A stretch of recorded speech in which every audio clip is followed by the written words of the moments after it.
Nagtatalo po si Risa Ontiveros at saka si John Vic. Kaya nagkakasakit ang Pangulo, nawawala tuloy. Nagtatalo yung dalawa. Bakit? Bakit? Ano yan, Coach Oli? Totoo ba yan? Tingnan natin ito. Dating senador, dapat magkaisa ang kakampings at PBBM supporters para matalo ang mga Duterte. Pero ayon kay Senator Risa Ontiveros, pag-iisipan nila mabuti kung may lalapit sa kanila at mag-alok ng pakikipag-alyansa.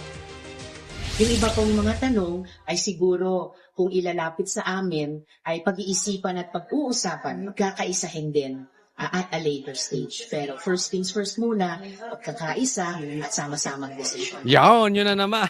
So sa 2022, binudol nila ang taong bayan dyan sa pagkakaisa ni Bongbong Marcos at ni Sara.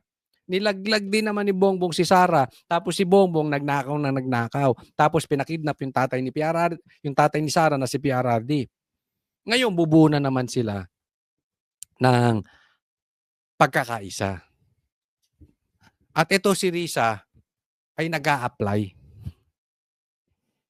Sa pamagitan nung kanyang bossing.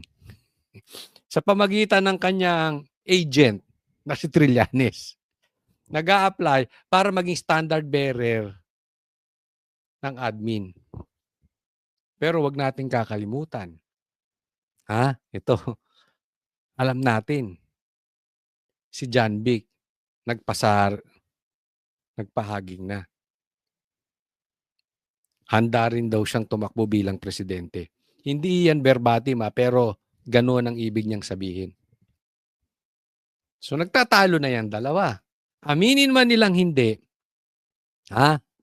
Ito yung sinasabi ni Amy. Kayo mga nakapaligid sa kapatid ko, panggulo lang kayo eh.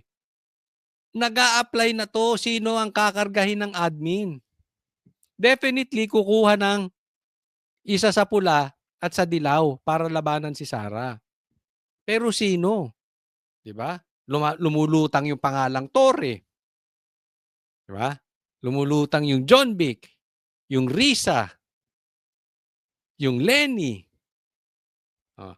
Pati nga si Trillanes tinatanong na pagka-senador.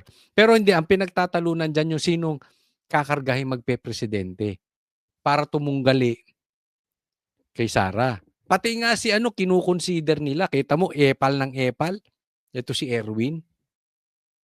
'Di ba? Binabanggit-banggit na yan ng Pinklawan. Ngayon, nagtatalo-talo na yan. Kaya nga naman, itong sinasabi ni Risa, huwag kayong maniwala na siya'y oposisyon. Paano ka mag-o-oppose kay Bongbong Marcos? Nag-a-apply ka. Anong inoppose mo? Paano kayo naging oposisyon? Anong inoppose mo kay Bongbong Marcos? Wala. Nag-a-apply ka, gusto mo ikaw ang kumarga. Itong mga to, hindi naman to nag-a-apply. Ay hindi naman ito nagtatalo para maging presidente. Alam nila eh. Everybody knows, even them, they know di nila kayang talunin si Sara. Pero kung ikaw ang gagawing presidential candidate, malaking pera po yan. Malaking campaign budget yan. Matalo sila o matalo, dahil sure namang matatalo, malaki na ang pera niyan. Tingnan ninyo, within them, magkakaroon pa ng pagtatalo-talo yan. Lahat magpopormahan yan. Balikan ko yung sinabi ni Amy. Lahat nagpipiling presidente. Parang ganito to, lahat gustong kumandidatong bilang presidente. Sa panayam naman ng Let's Talk with Pia Ontiveros ng The Pod Network Entertainment, nauna nang sinabi ni Senator Risa na gusto niya magkaroon ng malakas na pambato ang oposisyon. Bukas din daw siyang tumakbo sa pagkapangulo kung siya ang pipiliin ng oposisyon. Apply na apply, no? Bukas, kailangan magkaroon tayo ng isang oposisyon. Kailangan magkaroon tayo ng isang team, magkakaisa. At bukas ako ron. Sabihin mo na, nang kumita ka na. Only one. Sabi mo parang Highlander to. There can be only one para may fighting chance ang opposition. If that becomes... Isa lang. Okay? So, ibig sabihin yung Dilaw, yung Pinklawan, yung mga plastic, yung mga komunista, yung mga NPA, lahat, yung mga drug addict, lahat na ayaw ng Duterte, diyan kayo. Yung 'di ba, yung mga ayaw ng mga Duterte, mga komunista, yung mga drug lords, diyan sila, magsama-sama sila, pula, dilaw, pink, 'yan. Hindi puwedeng may tatakbong pula, may dadakbong. Yan yung pino-float nilang idea. Kita niyo kung saan sila naka-focus. Paano tatalunin si Sara, hindi paano maayos ang gobyerno natin. Pero mina-mind conditioning din nila si Bongbong diyan. Kasi siyempre nasa admin si Bongbong, may pera, 'di ba? Gusto nila sila 'yun. Gusto nila itong Dilaw, sila ang tatakbong presidente. Tanong, hindi niyo ba alam malakas si John Vic sa presidente? Tingnan niyo ginawa kay Torre. Diyan pa lang kita na natin, Loves me, by that time, I will have learned to love it na and I will want it na. Talaga Next, I want it na. May ambisyong sinasabi niya na natatanggap niyo na ang pagkakaisa kahit na yung sinuka nila ay kakainin nila ulit. Oo, I learned to love it, yung kumain ng suka. Napapag-aralan ko ng kainin yung tinain namin at sinuka namin kainin namin. Bakit? Pangarap mo talaga yun, dati pa naman, Pumupustura ka na para kandidato. ang malakas ang sense of duty ko. Naks. May malakas ka pang malakas ang sense of duty. Malakas kang kumain ng suka. Mga kapatid, Ay, nako, itong si Risa,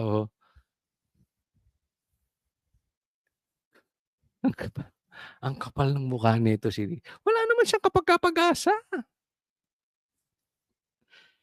But sabi ko nga, money talks. Ay, next po. Okay, pag-usapan natin to si Vince Dizon, Kasi ito si Vince Dizon, hindi makapunta-punta sa Ilocos Norte. Ang balita natin doon, parang natatakot ito si Vince Dizon, pumunta ng Ilocos Norte. Bakit? May multo raw. Sa mga taga Ilocos Norte, nanggaling kami diyan. Sa Lawag nga kami before. Sa Lawag kami dinatnan ng ng pandemic. May multo raw. May multo kaya takot diyan si Vince Dizon pumunta. Basahin natin, nakita ko lang tong post na to sa Facebook.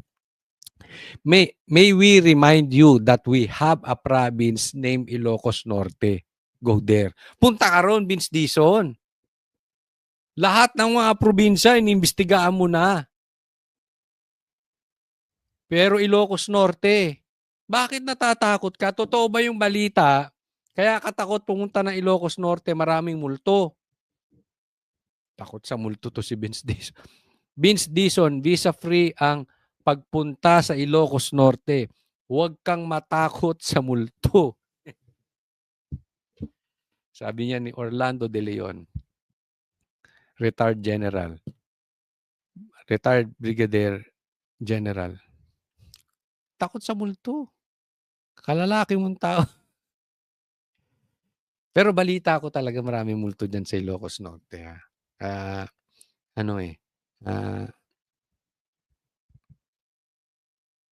Hindi makapunta-punta si Vince Dizon. Pero nag-ikot to si Vince Dizon, maraming napuntahan na to. Marami nang nakitang multo to. Pero kakaiba raw ang multo dyan sa Ilocos Norte. Kaya hindi niya ito mapuntahan. So, inahamon ka namin, Vince Dizon. Huwag naman inahamon, sasabihin na naman ng mga manood, sino ka, Coach Oli, para hamunin mo yan? Sino ka, Coach Oli, para utusan mo kami? Sino ka? Mataas kami, mababa ka. Ganon. Ala Vilma Santos. Diba? Huwag nyo kaming utusang mga sekretary. Sige, pinakikiusapan ka namin. O china-challenge ka namin. Huwag na hinahamon. Kung hindi ka bakla, hindi ka takot sa multo, punta ka dyan sa Ilocos Norte. Andyan ang mga malalaking multo. Pag hindi mo kaya yan, corrupt ka rin.